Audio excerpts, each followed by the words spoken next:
Hi, it's Steve. Today we'd like to show you how to replace the cutlery basket on your dishwasher. It's a really easy repair. Let me show you how we do it. Now, to replace the cutlery basket on this style of a dishwasher, we'll begin by opening up the door, pull the lower rack out. If your cutlery basket is just mounted to the right side rail, simply remove the old one and discard it, and slide the new one down into place.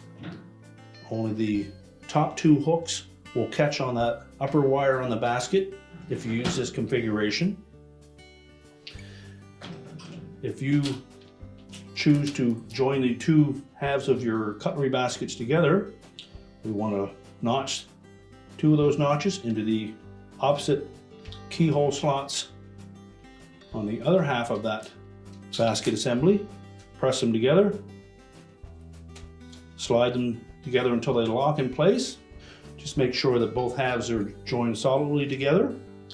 And then you would need to place it at the rear of the lower rack and straddling that last row of tines. You can then push the rack back into the dishwasher, close it up, and your repair is complete.